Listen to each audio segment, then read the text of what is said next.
کاکاری سوپاس بۆ کاتی جەنابتان.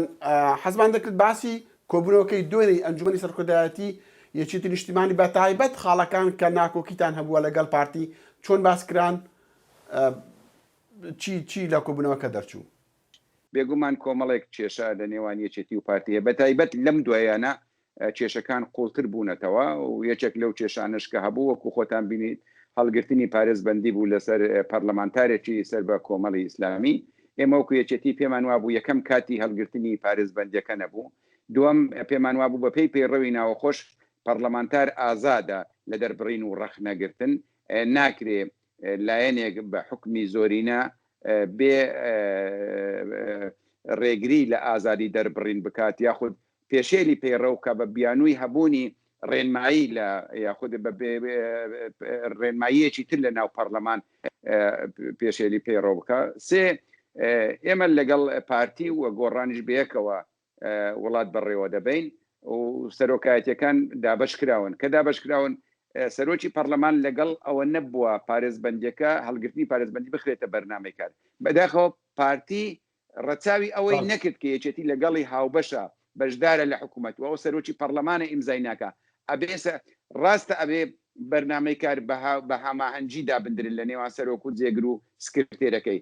بەڵام لەوێ لە ڕێنمایەکانی پەرلەمان شتێکی تر هەیە کە دوو کەس لا دەستەی سەرۆکایەتی ئەتوانن بەرنامەی کار تێپەڕێنین. ڕەنگ ئەوە لە ڕووی ڕێنمای ئەوە لە ڕووی کاری پەرلەمانی ئاسانە، بەڵام ئەوایە پارتی ڕەچاوی ئەو هاوبەش و بەشداریە یەکێتی نیشتیمانی کوردستان کە دەبواە ڕێز لە هەڵوێستی سەرۆکی پەرلەمانکە کە داوای کردووە ئەو خاڵە نەخرێتە بەرنامی کار بەبێ بوونی سەرۆکی پەرلەمان لە ناو هۆڵی پەرلەمان خراە بەر ئەوە خراای بەرنامەی کار ببێەوە دوایی تێش پەڕێنرا و پارتی خۆمان نەزانین زۆری نییە لە ناو پەرلەمان، بەڵام بە فشار خستنە سەر نوێنەری پێکهاتەکانی تر توانی بە زۆرینەیەکی نازۆرینە ئەو بابەتە تێپەڕێنێت کە ئێمە پێمان وابوو بڵێ.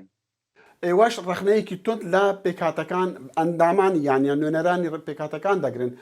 ئێمە ڕێزمان بۆ ئەوانە هەیە، ئێمە پێمان وایە نەدەبوو ئەو پەرلەمانتارانە خۆیان بێخنن ناو ململانەیەکی سیاسی نێوان هێزە سیاسەکانی کوردستان، چونکە ئەوانە هەڵبژێردراون بۆی بەرگری لە تایبەتمەندیە نەتەوەی و ئاینەکانی خۆیان بکەن.